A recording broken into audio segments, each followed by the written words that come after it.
Let me sit forward a little bit. How are we doing? Let me turn you over around a little bit there. How's that? Are we too high? Yeah, we're too high. There we go. Ooh. How's that?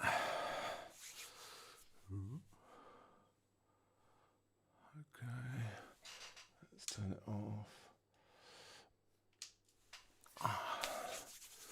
Righty ho. Right, there we go. We're live. Look at that. Fantastic. Fandabidoozy. So I had problems with the autofocus, but it's all back now. Lovely. I've just actually had a piece of toast. There's the crumbs. So yeah. Right. Well, this is a first. We're just trying the old YouTuberless, as EXO would say. You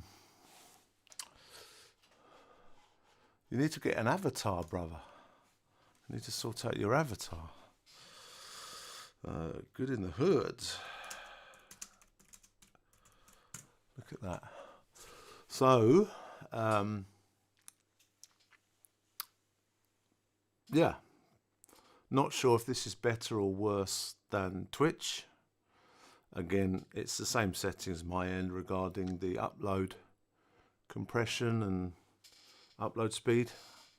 I think this is a 720 stream, from what I can ascertain. Yeah, still got the YouTube style close-ups. So that's good. Yeah, there's no delay on the messaging. However, the messaging doesn't come up on the screen. Obviously, I don't get that kind of interaction. Obviously, if that's what you're up for, then all good. Obviously, you've got a chat window on the right hand side, and I've got one. I'm just watching the YouTube Studio window on one of my monitors, and then if we go to here, we can see there's a new Mr. Beast video. Ooh, popular with the young uns. I'm sorry, I was clicking the wrong window. Yeah. I've just been watching Joe Rogan talking to Macaulay Culkin. That was quite interesting. Yeah. So you can actually get an idea of what I watch by the home screen of my YouTube. At the moment, it's mostly LS322 Range Rovers, sorry, and these beautiful people. Jesus. Anyway, right. Well, so yeah. So this is a stream on YouTube. I don't know how to. I think you have to edit the video afterwards in order to upload, in order to keep it up, without it disappearing. It says I'm dropping frames a little bit, but that's my VPN. We are currently uploading at about 2.5 kbs. So that's as fast as I can go, really. So that kind of limits me a little bit. 24 frames a second. So my gaming streams aren't as good.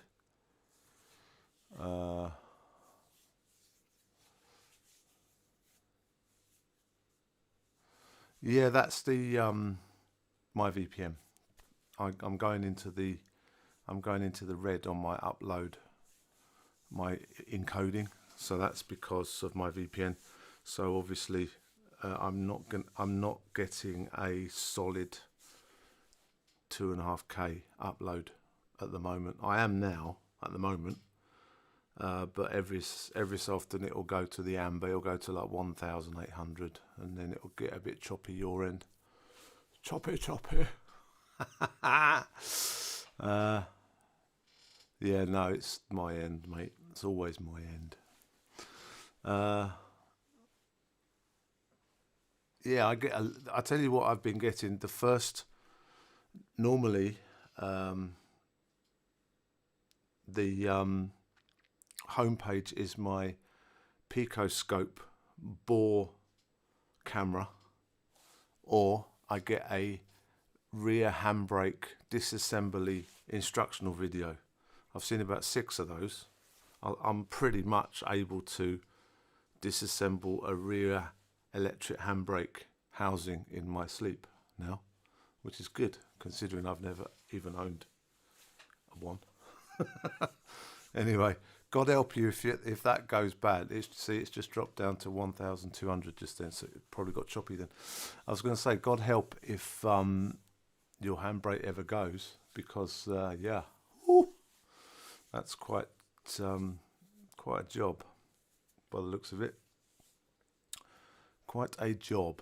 But anyway, um, have you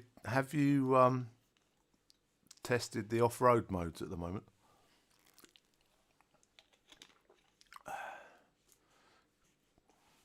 Have you done any off-roading? Have you done any height just to see if all the airbags work? Goes up and down as it should. Because you have a terrain control dial now, don't you? In the because it's a 2000. Is it 2009? Anyway, yeah, it's post 2009, so it's got the dial instead of the two thumby switchy things. Anyway, well, let's see if that jet boil arrives tomorrow. It won't be arriving tomorrow. It'll be arriving on Wednesday. And also, I've got to see if your blimmin' parcel ever gets delivered. Ah, Jesus.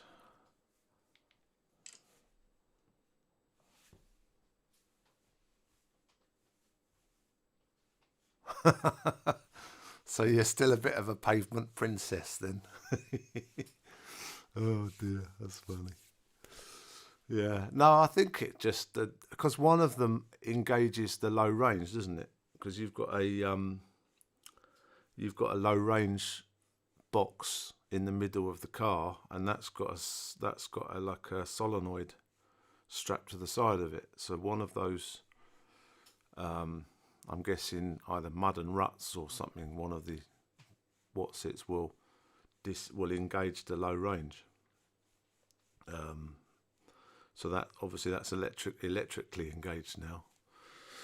So that's a bit scary. And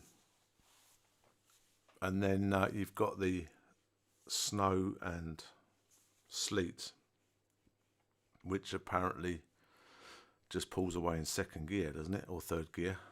Anyway, like I said, I don't know. Is it permanent four-wheel drive, or can you disengage the four-wheel drive? I think it's permanent four-wheel drive, isn't it? Because you've got a transfer box, because the engine goes into a transfer box. That's got the high and low ratio, and then you've got your two diffs either end, and they're all filled with oil. And then you've got your gearbox in between the transfer case and the engine, obviously. So I've seen on YouTube. Have I got? Is that? Looks like I've been bitten on my face. Yeah. So apparently, that's got some funky electronics inside. So yeah, I did watch a guy putting together a TDV6 the other day, and he was having problems with the. I don't know if I sent you the link. I can't remember.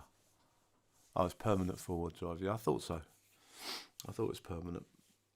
And then you've just got the high-low in your transfer case, haven't you? In the middle, low range, high range, and that's done by the. Now, in the old, if I remember rightly from pictures, in the old selection, you could select high range, low range in one switch, and then your terrain modes in another switch, and that would control, obviously, pulling away in certain gears and whatever. But now I think it's one knob, isn't it? So when you go into, yeah, it is. I think, judging by the cost of when it goes wrong, I think you have to pay for the little people's sons and daughters' college tuition.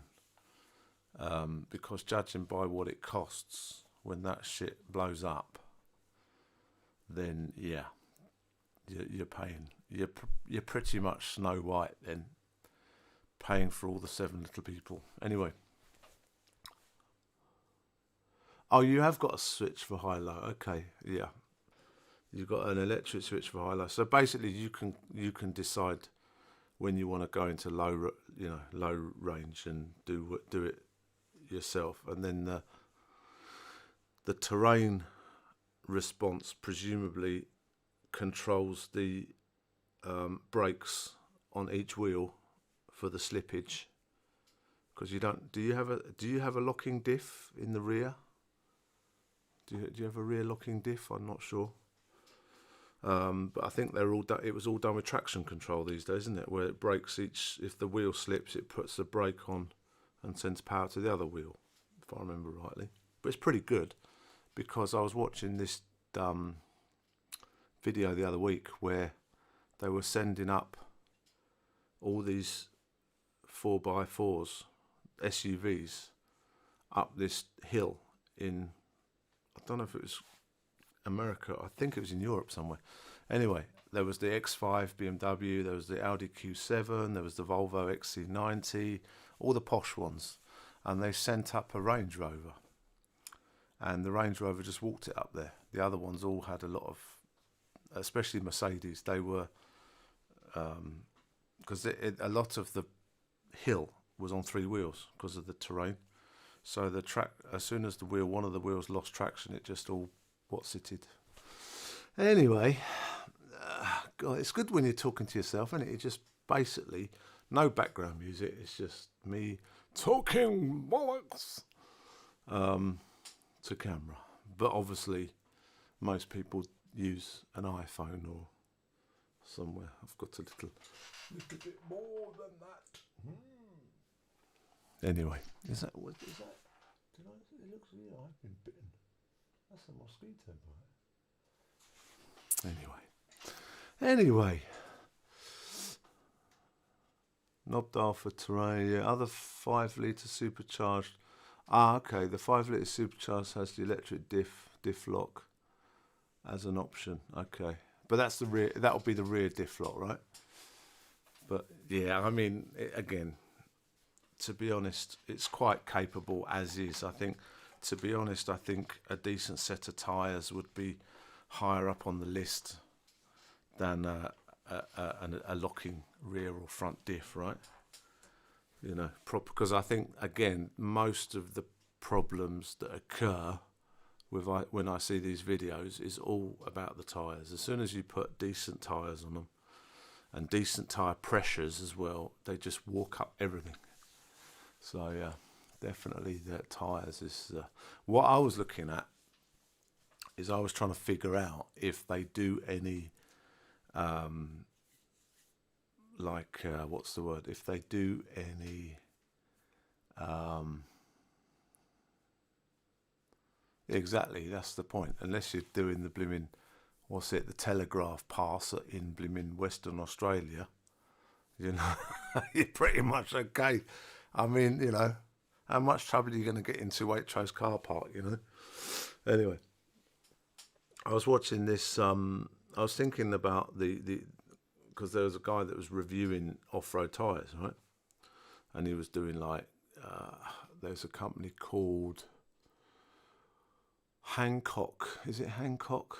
I can't remember. Anyway, Hancock or Hook or something like that. Anyway, then there's a BF Goodrich. Then there was a couple of other brands that do all terrains and all seasons. Yeah, Scorpions. That was it. Pirelli Scorpions.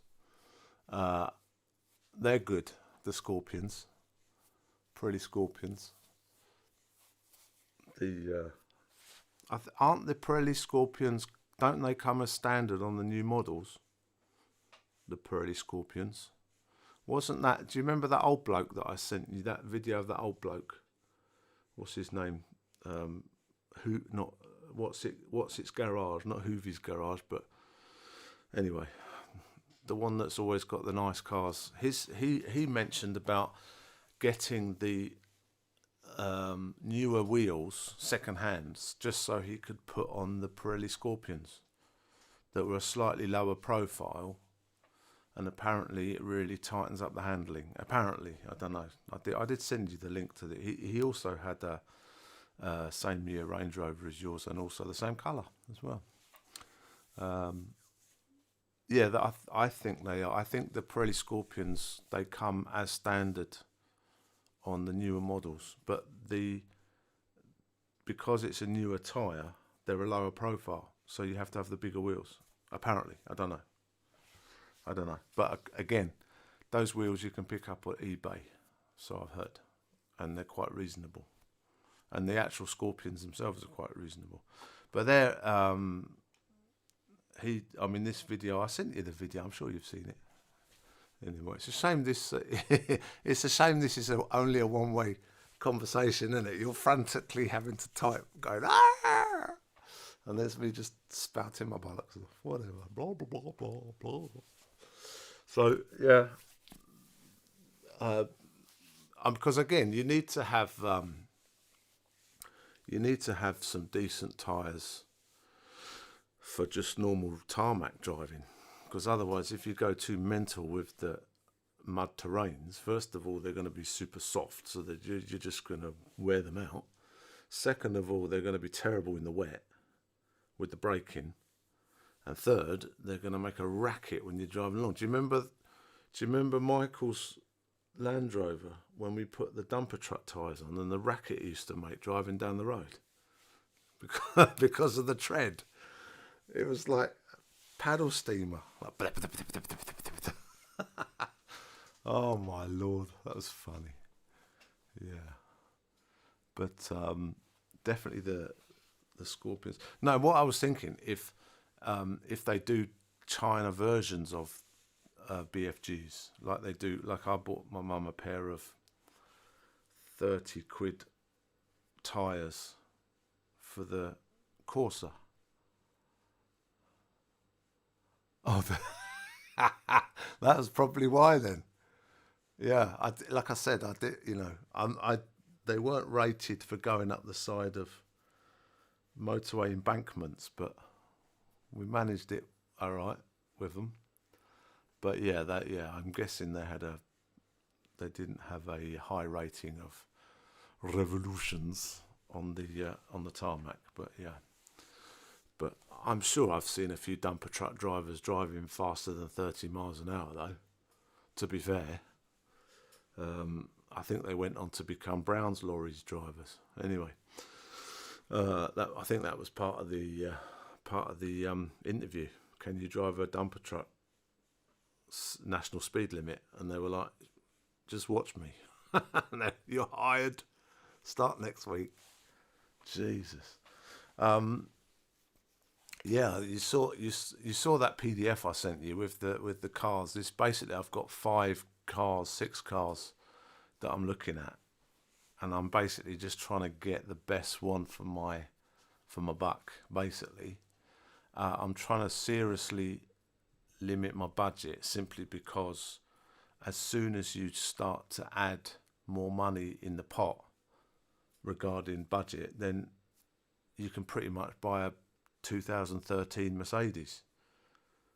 If you're going up to $6,000, that is, and then you say, oh, maybe just 6.5, or maybe just 7, and then by the time you're getting up to that kind of money, you can get a pretty 2012, 2013 car with 150,000 miles on it. So I'm trying to limit myself to a serious budget of 4 to 5. And if you look at the list, I tried to break it down. Obviously the the Lexus GS300 has the 3.5 litre V6 diesel, and again that's £5,500 for the tax. That's the most expensive one. Obviously the GS450, because it's hybrid, it's got the 3.5 litre petrol with the hybrid, so it's got better economy, and of course because of that it's better tax. It's just over 300-ish, I think, and then all the rest are like 315. Your standard, tax for that kind of level of car. Yeah, well, I mean, I don't like it, but I've really tried to. I mean, to be fair, I am giving myself plenty of time, because I don't think when people buy a new car, I don't think they plan 6 months in advance. I don't know, maybe they do, but so I'm giving myself enough time. So what I'm trying to do, look at those guns. Oh. What I'm trying to do is narrow it down to the specific cars that I want. So you can see I've got 2 Lexi. I've got 2 Hondas. One's the Accord, one's the Legend. And I've got a Benz, the E-Class, because of you. That's your fault, that is. And then hopefully coming in, I've got the Superb. Now, then it's a toy up of diesel or petrol. Petrol's cheaper at the moment because of, I'm talking about, emissions and tax, because they're really trying to clamp down on diesel, smoky diesels, big chunk of diesels. I've never had a diesel, so I don't know. I want it to have a little bit of poke. I want it to go when I put my foot down, basically. That 2 litre diesel that I had on the BMW, that was amazing. That was incredible. That was a 520D. I've been looking at those as well, but if I start looking at Mercedes or BMW, then it becomes a real slog, simply because of the level of cars that are out there, because they're all high car spec.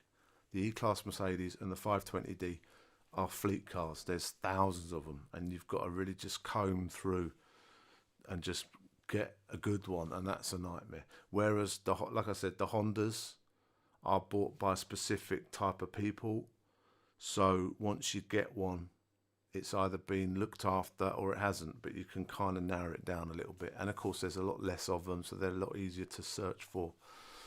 Blah blah blah.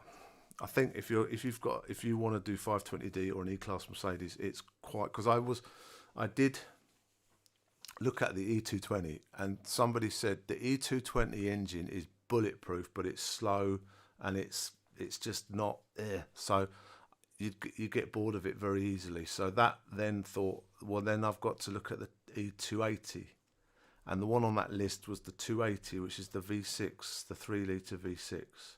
And again, it just gives it a little bit more motorway overtaking, whatever. But anyway, so who's that? Tim Timony. How are you?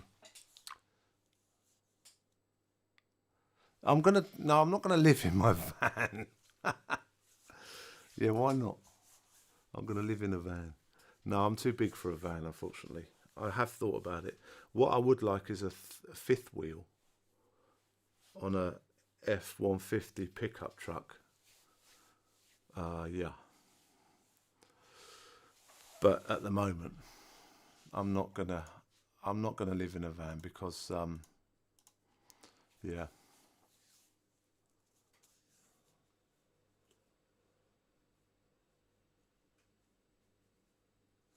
Yeah, well, like I said, at the moment, the Dosh is put aside. I've got a budget in mind that I want to spend.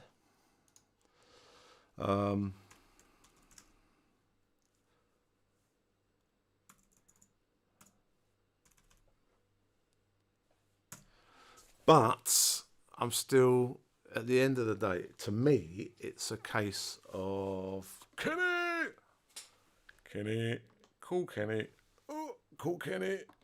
Sorry. For me, it's a case of getting the because I was looking. I did find a couple of E-class Mercs that were good, but they were estates. They were the touring, and again, it's.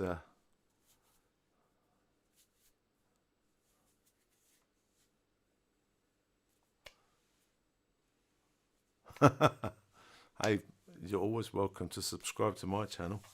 We've got all sorts of stuff going on this side of the world.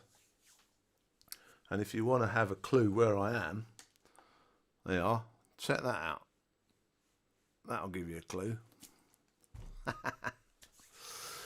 Anyway, yeah.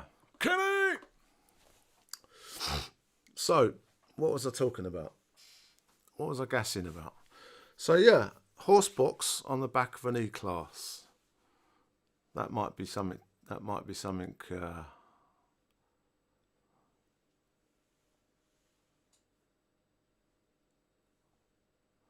So yeah, it must have been. It must have been something that appealed. I did like the interior of that E-class though, but I think an estate, because I was looking at the Superb as well, which was also kind of good. Excuse me. So, but like I said, I've got the money, I've got a budget. I'm going to have a look what's about. I'm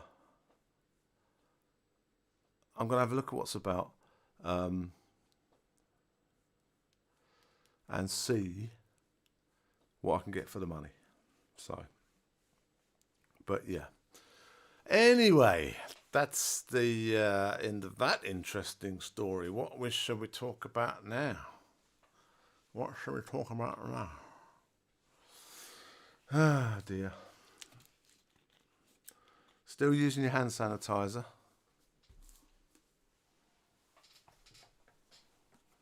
Still using your hand sanitizer? No? I got a new bottle today. Still using that. And your masks. You wearing your masks?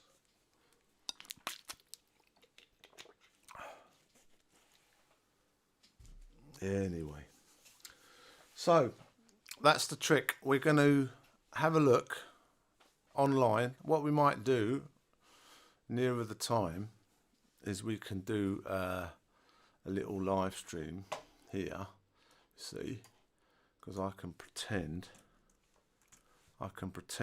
that I'm a professional and I know what I'm doing. So what I can do is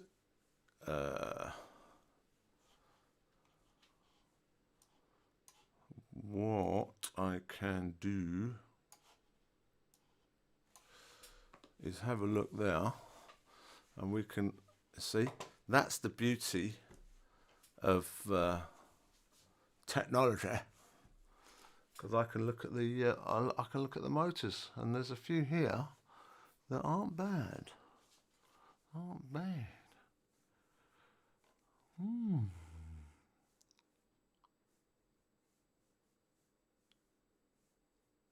Oh, you know what? I did find a CB on eBay, and it was 60 quid. But I thought it was an Anytone. Was it an Anytone or a something tone? Not a Binatone. It was something along those lines. A tiny one with a digital display. But I thought 60 quid was still a bit much for those. Yeah, I'm not in Hong Kong, unfortunately. Close. No, not really close. About 3,000 miles away from there. 2,000 miles away. Further north.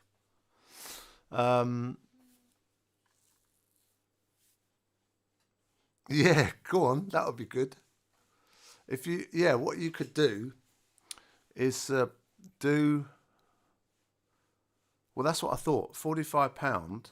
Because the thing is here, it's actually cheaper to get a ham radio, like a, 400 to 430 megahertz radio, than it is to get a 27 megahertz radio. And what I thought, because what I did for those two that I bought Jay, what I did with those is program them to the DTMF. Is it DT? No, not DTMF. What am I talking about? The Citizen's new digital band. That's up the 400 megahertz way. I program them to those. Those cheapo Motorola's that you can get a 2-pack for $19.99 from Decathlon. Those. They've got the fixed 16 channel frequencies that you can't change. Well, anyway, I programmed them to the same frequencies. So what that means is that they're legal. So as long as they're not really legal because they're over 3 watts of power. So I think there's a power limit, but apart from the frequencies, they're legal. But I was thinking of a couple of those. PMR 446. That's what I'm looking at. You see. It's not the CTCSS. That's the squelch code. I don't use those, but you can change the squelch code to basically stop hearing other people. But it doesn't make your calls private. It just means other people can't hear them. They're not bad. I thought they were. I thought that for the price, they do have a better model out now. And they do have a better version. But what I had to do to get those back, I'm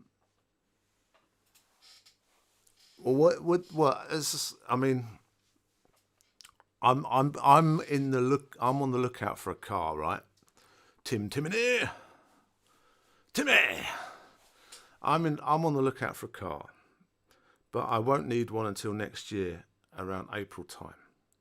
Now, whether buy a zombie apocalypse wagon with side-loading cannons and Boadicea stuff on the wheels, or whether I can get away with just buying a normal civilized car, that's what I'll do. So I'm waiting until next year to see the state of the world, to see if we're still here, to decide what I'm going to do. So back to the radios, Roger Dodger.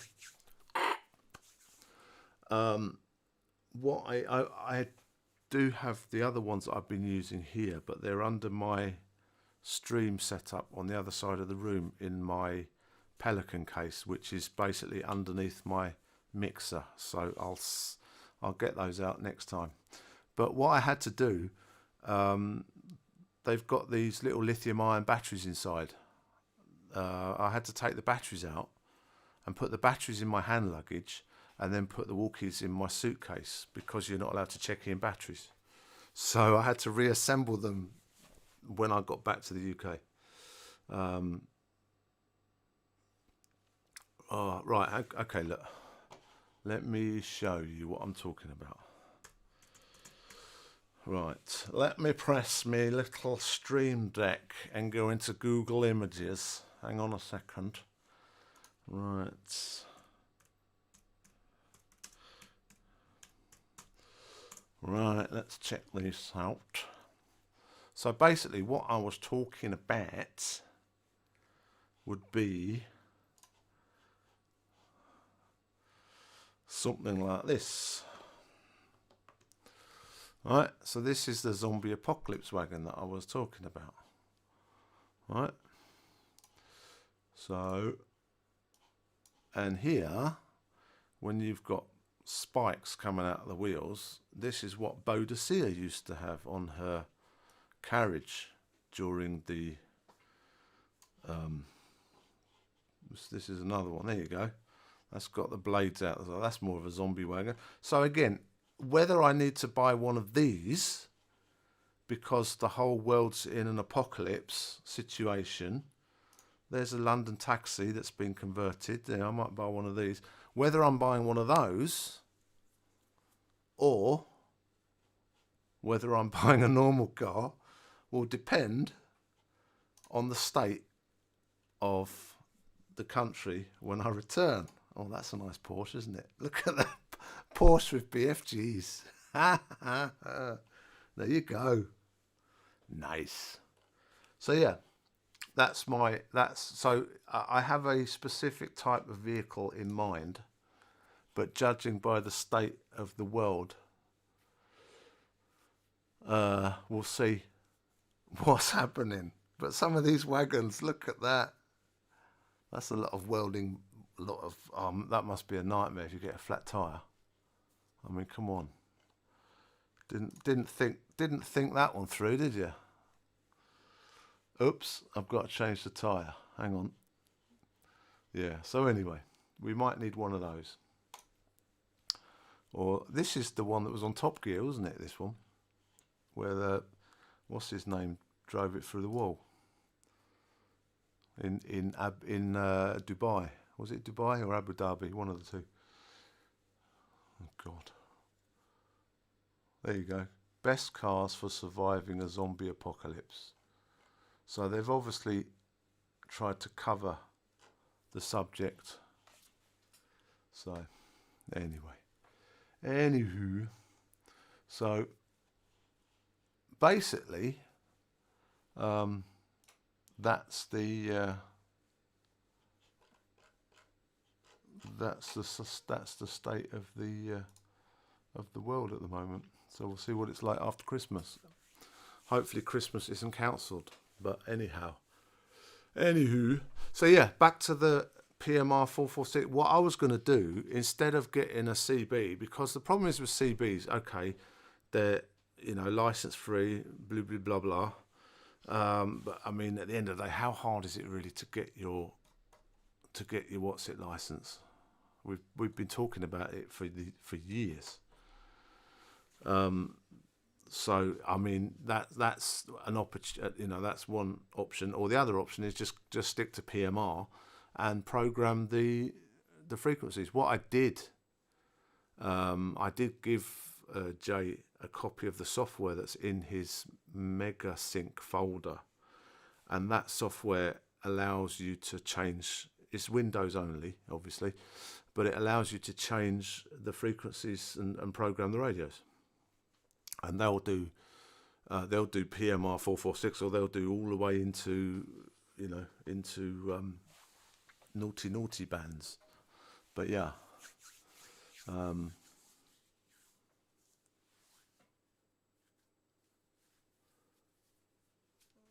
the chim. Oh, you want a wood burning stove and a Porsche? Try. You might need a Cayenne. You can get a second-hand Cayenne on a 2010. But yeah, I think they're 400 to 470. That would seem a bit more.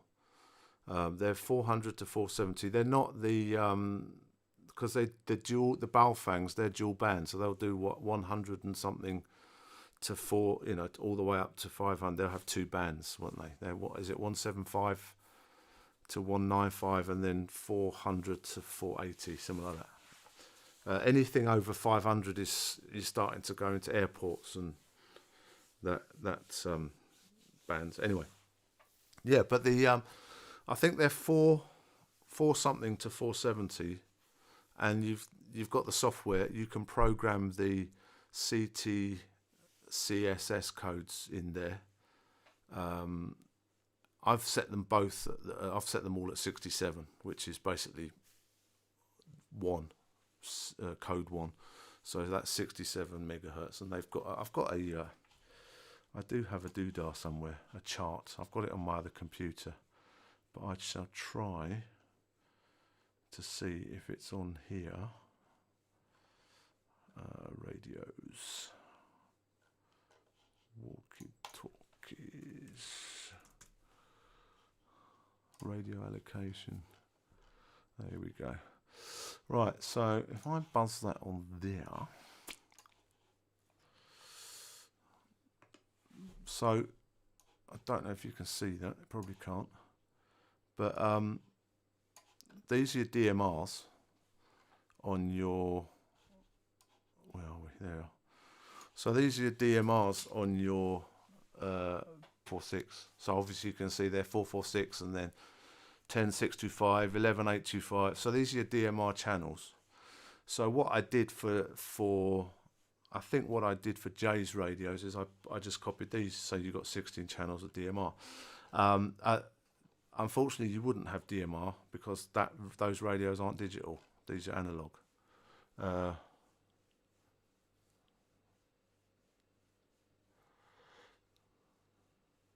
Yeah, you need the Cayenne for that. You can get a cheap one now for about £7 super high mileage. But yeah, full service history. The analog version, I think these are the analog versions. Yeah, they're exactly the same frequency. They're just the analog. Now, what I did for my radio is because I programmed my radios are half digital, half analog. I did PMR for the digital channels, and then for the analog channels, I did channels 1 to 4 to follow another person's radio that I was using, and then 5 to 8, which also followed another channel. And I think the no, here's what I did. Sorry, here's what I did. So let's crank these up so you can see them. I've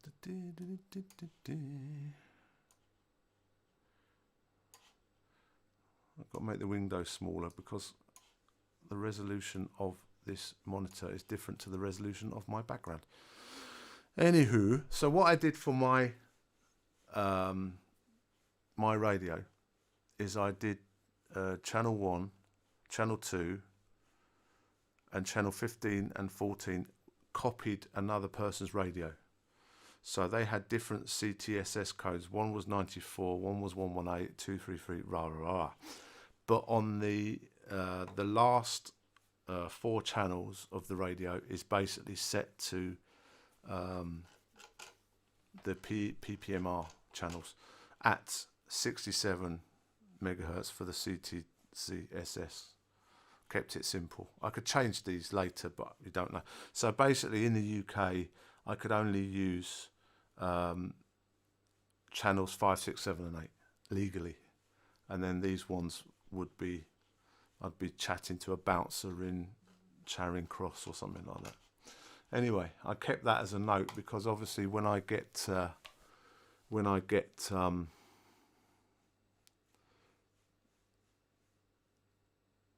check out mini. Yeah, again, that's still in the 27 megahertz band. I do know what you mean because like I said, my option for the car would be PMR, simply because the antennas are a lot smaller. The problem is if you're doing a mag mount or anything like that, you're going to need a 27 megahertz mag mount. As we know, the old school CB antennas are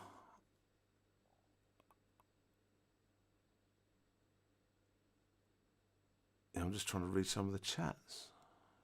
Okay. I don't know who that Tim Timony is. Anyway. Hi ho.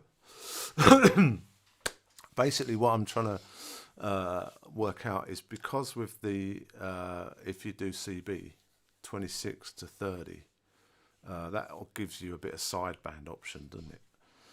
You've still got to do a cracking great an aerial outside. Now what I was thinking of doing is, because I already have the radios, the aerials screw in on a threaded BNC, well, not a BNC connector, but one,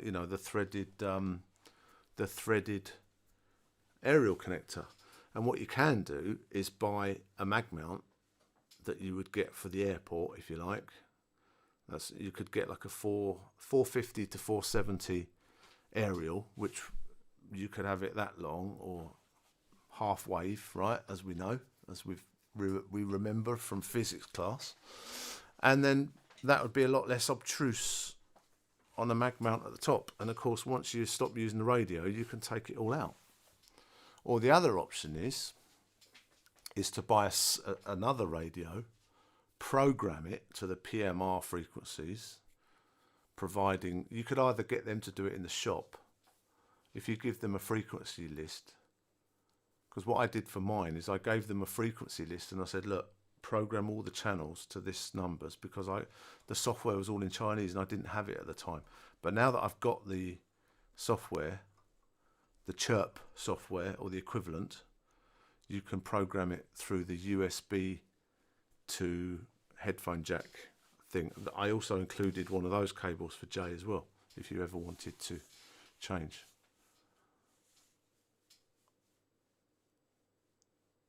Yeah, well, like I said, if you're gonna go PMR, now the problem is with those little Baofengs, the aerial is just a soldered on bit of wire to the thing, so you can't there are hacks where people have drilled in and basically made a longer antenna to get better signal. But if you're going to do that to one of those Baofengs, you might as well just buy a new radio with a screw fitting for the aerial, which is what I've used. So what I was thinking of is putting that in the door where the water bottle goes, in the door, and then that's where your mic plugs into. So you've got an external mic on that walkie-talkie plus an external aerial, and then basically that's my RGB's just failed. My RGB's just run out of battery, and that just sits in your door pocket. And of course the signal's coming through from the mag mount, which is on your roof. And again, once your trip's finished, you can take it all out. And another thing, once you park up, you can literally take out the mag mount from the roof and just put it in your door pocket and go, and you haven't got any risk of messing about. Otherwise, you literally got to drill a hole through your roof, or you've got to worry about someone nicking your mag mount. So, yeah, I did think about getting a little what's the word I'm looking for? A little CB fascia that you could, but they still, although the chips and stuff. Yeah, I think I've seen the one in the discos. Didn't you have one installed with a little fascia? Another one is to have a blank fascia and to have all the buttons on the wall, on the speaker, because that way you don't have to bend down and fiddle about with everything. All the controls and the display is actually on the device, which is kind of good. But again, it's how much you want to invest in it. I think what I'm going to do is I've got 4 of the Hytera walkie-talkies. I'll show you the ones I have. I shall put up another link because I can. Fuddy fuddy da dee da. Right. Right, let's see if it takes me to the well, let's just do Google Images. Let's go.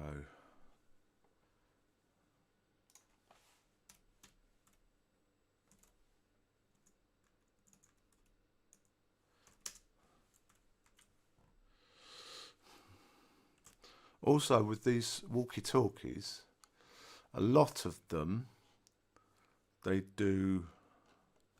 So basically, I had 2 options. I had one of these, which is basically kind of an airport car, or these are the kind of Baofengy hotel reception kind of walkie-talkies that you have in hotels because they're tiny. But the ones I have are the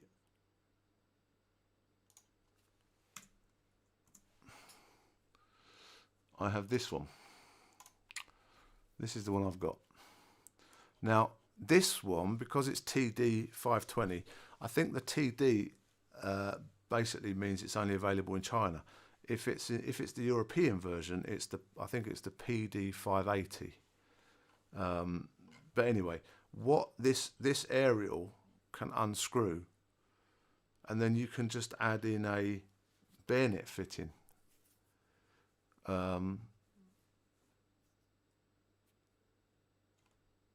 Yeah, there's a lot of people do. As you can see with this walkie-talkie that I've got, you can see there's no buttons, no display on it at all. But the thing is, it's absolutely bulletproof. And obviously what I wanted, rather than getting something like this, which is very complicated, and you can the thing is, you can, if you give it to a cleaner, for example, they can say, oh, I couldn't hear you. And then you suddenly find out why, because you try to call them and they're not answering. And there's nothing worse when you try and contact somebody and they don't answer you. Especially when you're on a live event or you're trying to, clear some vomit up or whatever. But they can say, oh, I couldn't hear you. And then you suddenly find out that they've buggered up the radio by pressing the wrong button and it's on a different frequency, right? Or they've whatever. Whereas with these ones, like you say, this is almost exactly like the one I've got. I've got 4 of these. I was going to buy more, but I didn't get paid. But I might buy another couple. But at the moment, I've got 4. They're all set to the same channel. And as you can see, that aerial comes off. So there's no reason why you can't plug in a microphone at the side. I've got an external. I think it's not the BNC because it's a screw. It's a screw. Well, it looks like this, exactly like that, right? So you get a mag mount with a cable, and then this aerial. Obviously not the exact aerial, but an aerial that's a division or whatever it is of the frequency. Possibly you can have it twice as long because they do them like this now. It's like they basically do them like Android phones now. It's insane. But the more complicated they are, the more harder they are to use. Basically, these are analog and digital. That's what the D stands for, because it's digital. So you can program it with all the CSS codes, with all whatever it is. You can do whatever that is. You can make call groups. You can do whatever you want. So it basically means if you're doing a massive event and I want to speak to just the security, I can call everybody in the security team, or I can call the stage management team, or I can have one broadcast message that everybody hears. But when they key back to me, example, the broadcast team won't, the security team can't talk to the stage management team, or not all of them. You know what I mean. You can have specific call groups and also you can set in stadiums. What they do is similar to what the police do. They set up repeaters, so you can have a range of however much you want, because basically everybody's just contacting the central station, and then that broadcasts the signal all over the stadium, and that's good for. There's another angle of it. So what I was thinking of, you buzz this down the seat pocket, down the side of the car, because there's no buttons on this, so you don't. Well, apart from the channel, once you've got the mic and the speaker plugged in, then the voice comes out the speaker, not this speaker, the speaker on the head, on the doodah. You can even plug in a headset if you want, and have the button on the steering wheel to key up. And then basically you have your mag mount on the roof, and it's all hunky dory. And there's no buggering about with, if you want to take it out of the car, You can take it out. And also as well, if you park the car up and go on a walk, then the radio's not stuck in the car.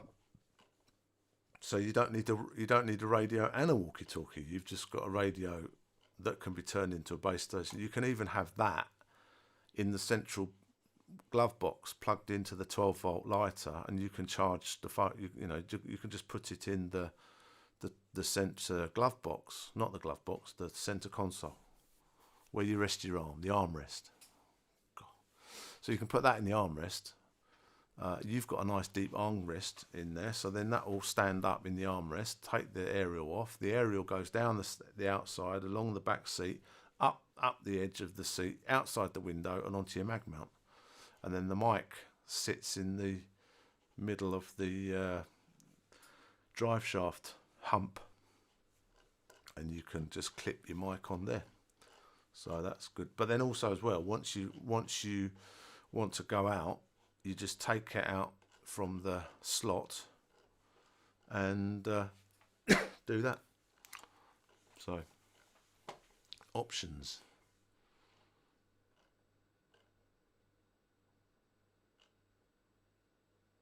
So yeah, I was thinking about doing, because obviously the thing you've got to think about is the fact that your Beast is so thick with double glazed windows, so actually a lot of the signal you put inside the car won't be able to get outside the car. So what's his name? Do you remember that bit on Top Gear where the bloke was he in a Bentley or a Rolls Royce, and there was so much crap in the middle of the Rolls Royce that the bloke at the end of the track couldn't walkie-talkie to him to say start because the signal couldn't get through the car because it was so much. I think what it is because they have the same problem with Sirius FM satellite radio, because the windscreen has got a mesh inside because of the heat. The heated windscreen has it's not good for radio waves because it's got metal inside. So even if you have the digital radio antenna on the dashboard, it still has problems with reception. So a lot of people now have got to drill a hole through the front of the car to basically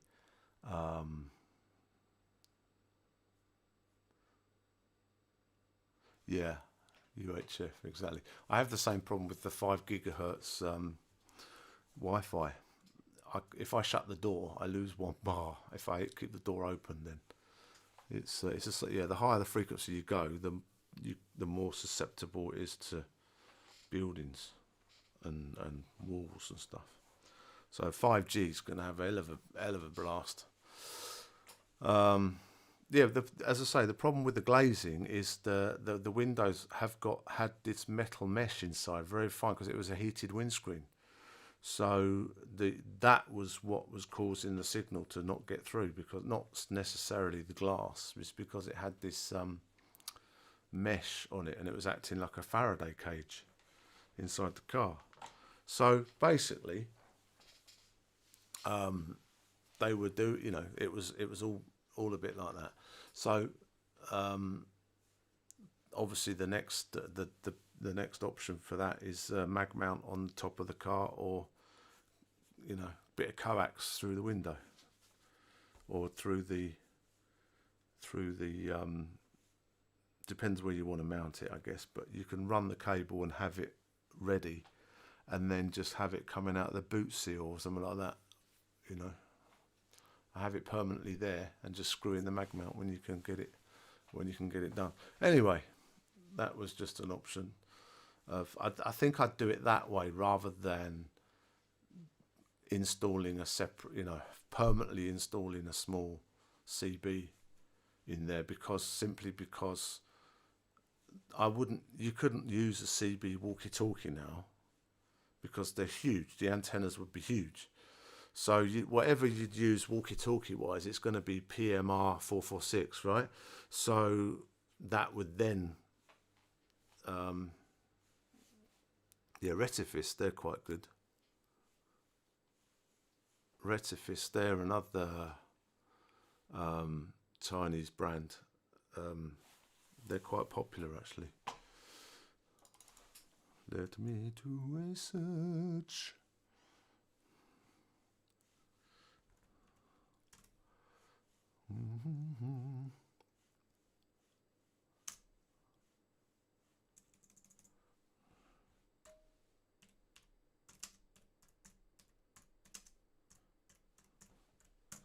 Yeah, Retifis were another brand of.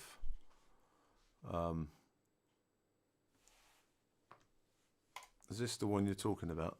This one, I think, wasn't this the one you had in your? Although this is a.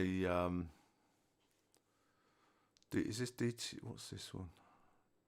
DTMF. Yeah. Okay. VHF. Yeah, Retifis are. I think they're the. They also do these baby radios as well, a little bit like Baofeng. They're the same. They're the same camp, I think, as Baofeng. In other words, they're Chinese, cheap Chinese brand for the, mostly for the what is it, PMR. See, they're all, these little baby ones. They all do these now, but they're mostly just for. I mean, look, $27. I don't know if that's the pair, but these are basically the condensed version of those Baofengs that I bought. There you go. There's another new. This is pretty similar to the Baofeng case. They've just given it less function. So it's all comes from the same injection molds and stuff like that. Nagoya. Yeah, they're another. I think Nagoya are a bit more of a pro brand, like Yaesu. They're still big money, those ones. They do a car version, it's about 900 quid. I saw that on eBay.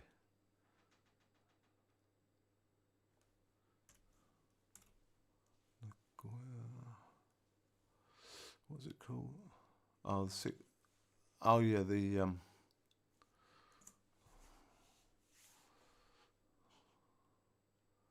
okay, I got you. That, okay.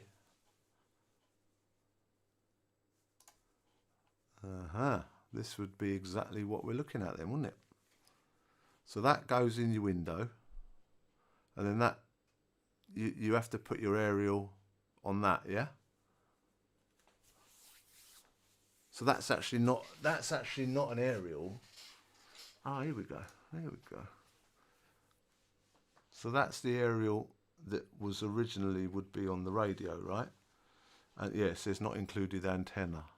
So basically the antenna that you get on the radio, you just take off and put it on that Nagoya mount. BNC window clip. That's the BNC version. So I guess we just get the Nagoya.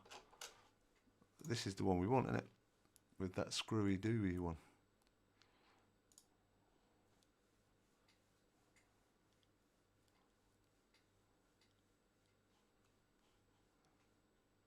Yeah, that will screw into my.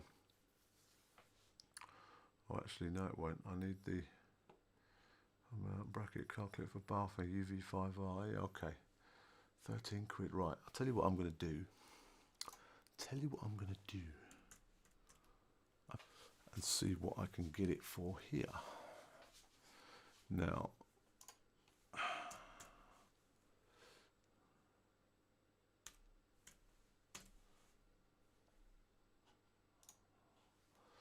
think if it's showing up, then so it's asking me to log in. Hang on.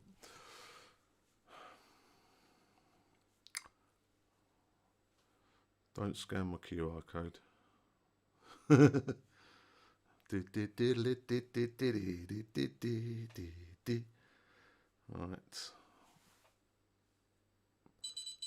There you go. Right.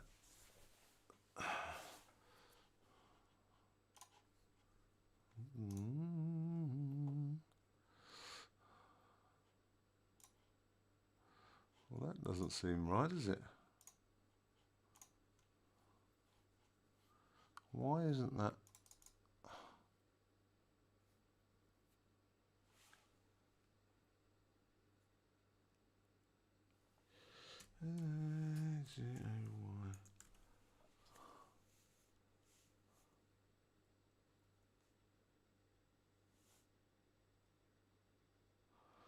Let's see. All right, let's see if we can get a Retafist then.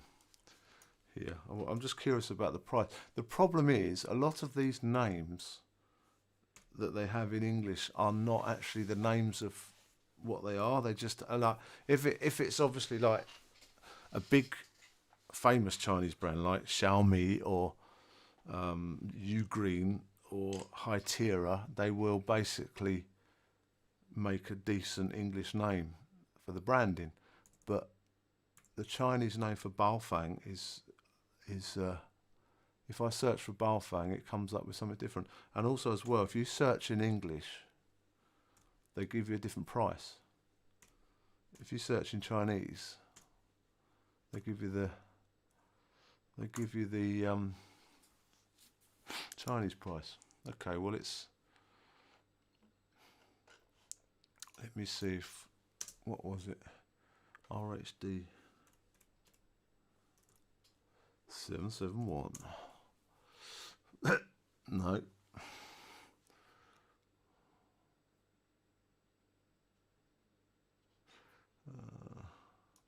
Right, what I'll have to do is I'll have to get the Chinese translation for window antenna and look then, because I'm pretty sure I can find it. See, what's that here? What's this puppy? Yeah, because this is giving me an international site because it's still my VPN is set to this is dual band 136 to 400. Yeah. Oh, here we go. This one has got this little puppy has got 26 megahertz to 30 megahertz, then 50 to 54, then 108 to 180, 320 to 350, 400 to 480, 700 to 985. Christ, that you could pretty much talk to anybody in the world with this one. This has got the lot, mate. So yeah, there you go. Removable. Has it got a removable faceplate? I think it has as well, isn't it? But yeah, that's good. Yeah. I mean, the thing is with this, unless you know the numbers, you need to set this up with the computer. So there you go. That's a spec of the frequencies of that. Now all I need is a price. Comes with all quad band. Yeah, it's the quad band FM, so it'll do CB, and it's got the CB aerial at the back, speakers, basic install. You can talk to anybody. Problem is there's no price. So let's see. Let's see if I can get. Oh, here. It's 200 quid. So it's not cheap. And that's the name of it. 2080 renminbi. So it's about 220 quid. Full on. Again, this company will do. This company probably would have an aerial because they're Motorola Solutions. Yeah, so this is a similar brand to, excuse me, to Baofeng. They do Motorola, HZT. HYT used to be, well, there you go. HYT is Hytera. That's what it used to be called in China. Obviously, this is the TC 5000. TC means there's no digital. Excuse me. That's better. So Yeah, I don't know if it has got SSB. The problem is with SSB is this was one I was looking at buying was the TD 560, but the again it was about £100.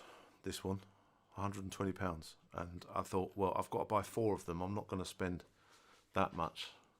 There's the this is the copy of the Baofeng. So this is a TVT version of the UV5R, basically, with pretty much a rebrand, maybe a different firmware, but it's pretty much the same as the Baofeng. So it gives you an idea of what's available. These are the latest versions of the rugged thing, and again, that's the one. So there's the number of it. That's the number. So you know, AliExpress. All these code numbers will work on AliExpress. So you've got this shop actually. That's so you've got Baofeng. Let me just go over here, but there we go. So we've got Motorola, HZT, TYT, Hytera, which used to be called HYT. As you can see, the first word of Hytera is HYT. So they made HYT into a word for the international market, but they're as good as Motorola at the moment. They're international. A lot of big boys use Hytera radios. They're quite big. Baofeng, obviously, Harvest, Union. So these are all the brands in China semi-famous for, apart from Motorola, for two-way radios. Walkie-talkies. Now, obviously, this shop, they will have the mag mount. So I will inquire, because that I've never seen one of those aerials before, but that definitely the Nagoya aerial looked like it would do the trick. And again, that's all we need, isn't it? And then slap it through the door, and then the walkie-talkies, you've already got them. I mean, I guess any walkie-talkie with a bayonet fitting will be able to be used, as long as you can, because some of these aren't the cheaper ones. The aerial's moulded into the case, so it's not a replacement, which is not that good. But like this one here, that's 15 RMB. This is 320 to 700. I don't know what the frequency is of this aerial. I wonder what the frequency is. But this is a £1 aerial. This aerial. So as long as it's the right thread and the right frequency, it will fit on any walkie-talkie. But anyway, I'll do some. So this is the one I was telling you about. I think for 50 quid. This is a basic single band radio. Again, it's just got the it'll just have one band for that price. So yeah, Hytera. These are the big boy radios. They're pretty much the same price as Motorola's. These are about 400 quid. These are the kind of things you see in the airport. You know, professional. You can see they're built like tanks. But they're, you know, the price reflects that. That's like 450 quid. Just under 400 quid worth of radio. That's Motorola money, isn't it? So yeah, this one's 170. This is was this the quad band or just dual band? Quad band. Yeah, it's 2000. But yeah, it didn't have the sideband, did it? Doesn't have sideband. But again, if you've got that many frequencies, I mean, you can talk to blimmin'. You can use repeater stations and talk to people all over the world, couldn't you? As long as you know your numbers, you can program it all whatever, and just go nuts. So yeah, there's another set of aerials, similar connection. These are a bit more whippy. Yeah. Oh, these won't work. These are the 144. That's why they. Yeah, that's what do they call it? Half wave or something like that. 5 meter wave. I need a nubby one like this, or a big whip like this one. What's this frequency for? I don't usually search Tmall on the computer. I do it on the phone. It's easier because UV5. Yeah. Don't know what frequency that is. Anyhow, that's enough of that. So that's something to look forward to, I think. I'll put it on the list. Put it on the list. So, Sunny's learning to drive on Tuesday. She's taking her first driving lesson. How about that? See how she gets on. See how she gets on. Right, I'm going to make a move. How long have I been on? Does it say how long I've been on? Oh yeah, 1 hour 16 minutes. Christ's sake, it's an eternity. Bloody eternity.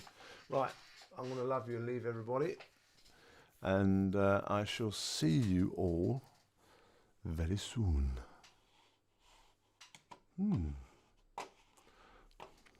Right, what happens when I press this button? Bye. See you later.